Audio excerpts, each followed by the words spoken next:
And so when you go through that experience, you realize it's way better to walk away with half your money out of the casino than to walk away with just, 10% of it.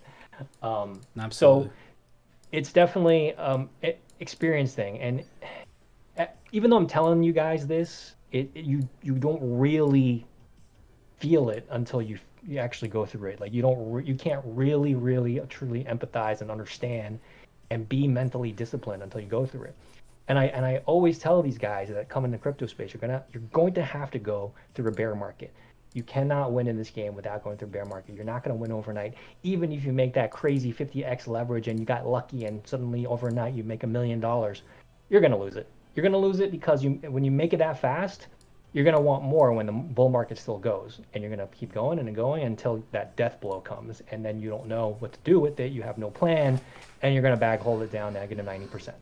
And that, So you have to experience the process. I completely agree with that. And you just walked into something that I forgot to even um, bring up. Uh, there's only three people I've run into in trading period that trade Deathwicks and recognize them as something different. And I remember way back in the day, I shot you a DM and I was like, "Why are you saying Deathwick?" Because I didn't know what to call these, and I just made up a term for them. And you were calling them Deathwicks as well. And I don't know if you can see the screen, but like these right here, you were both calling them like the same thing, and I started reaching out to you because like, dude, I can't find anything about these, but you're calling them the exact same thing. And I said the only other person I've ever seen mention these as well is altcoin Sherpa, but you guys don't trade the same. So I was like, what are these? How do you study them? Blah blah blah blah blah. Because I was like, when everyone's absolutely getting destroyed, I was only seeing Sherpa and yourself buying into these dips on spot, and that was kind of the gradings of like how Rainbow Theory started. Is I was watching these capitulation Deathwicks and figuring out like whales have limits. Assuming the protocol doesn't collapse like Luna, there's eventually going to be a reaction that pulls up. So I was curious if we could get the history on that one, because I remember vividly you called it a Deathwick, and I go, I've never mentioned that term and I've never seen it. How did he just say this?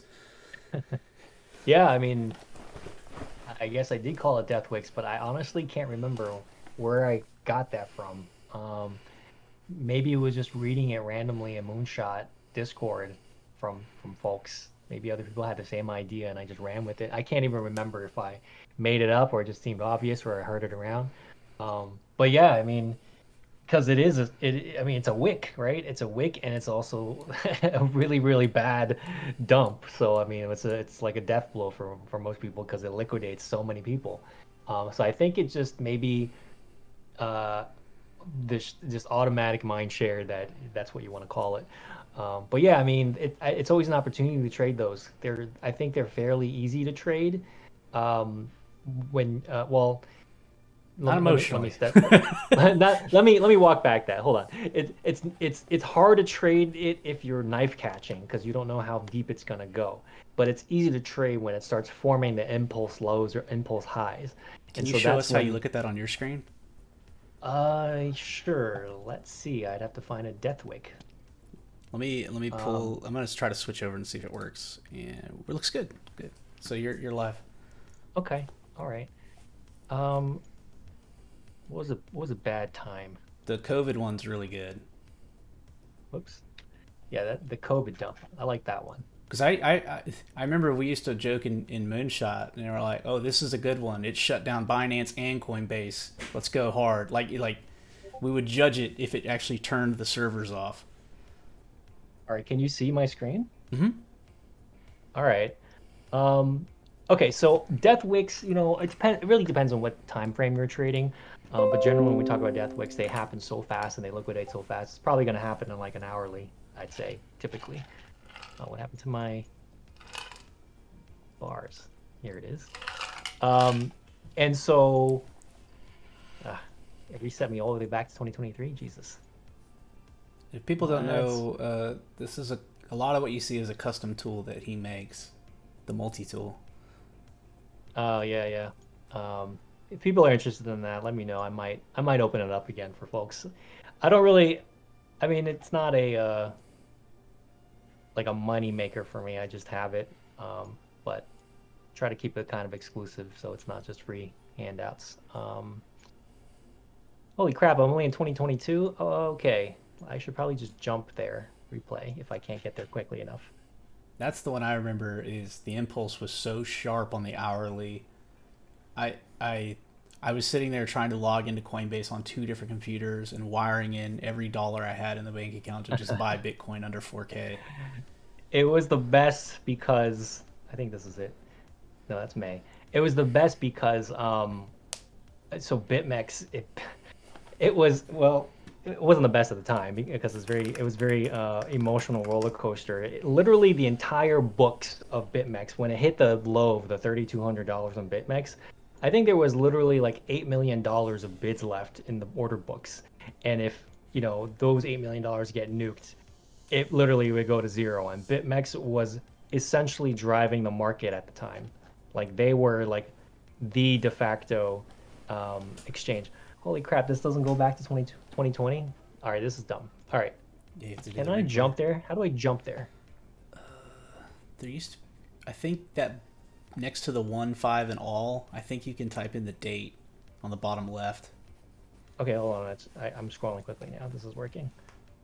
Isn't that the one where Arthur literally unplugged the server? Yep. Or that's the And rumor? that's yeah, that's the rumor. But it was nonstop. There was zero bids. Everybody pulled their bids, and you just watching that shit in real time. And I was like, if you look at the hourly, this pretty much this candle here. So this is the hourly candle, and this was March 20th, 6:06 Army time, whatever time zone this is. So I mean, I remember it was pretty late for me, and I just watched the whole thing just go down like this, and then it consolidate a little bit, and then just keep going. So it was at this moment here when it was down to, well, this isn't BitMEX, this is Coinbase, but it would be lower on BitMEX. It went to like 3,200. It was basically driving the market, affecting every single exchange, and BitMEX was doing the most volume. And then the server went down. And the great thing is, when it came back up, because the server went down, people started bidding, right? There wasn't BitMEX to influence anymore. BitMEX again was the most liquid exchange, even though they were perpetuals. It was dictating the entire direction of the market. And as soon as they pulled the plug on BitMEX, everything bounced. Everything bounced by like $1,000. I mean, you can see it here. This bounce right here, it just immediately shot up, and it just kept going. It was like $5,000. So what the opportunity was when BitMEX came back up, it was still at $3,200. Okay, so their chart had $3,200 as the price, which means the liquidation price was actually based on um, an average of three exchanges, and all the exchanges had bounced to like $4,000. So even though that rebooted at 3,200, your liquidation was much higher because it was not based on BitMEX's market traded price or the last price. It was based on the average of three exchanges. I think it was Kraken, um, Coinbase, and maybe Bitstamp or some other guys. I don't remember, but uh, there was this arbitrage of leverage, and basically I went 100x. And I said, let's do it because my liquidation point is so high. I just went 100x, YOLO'd.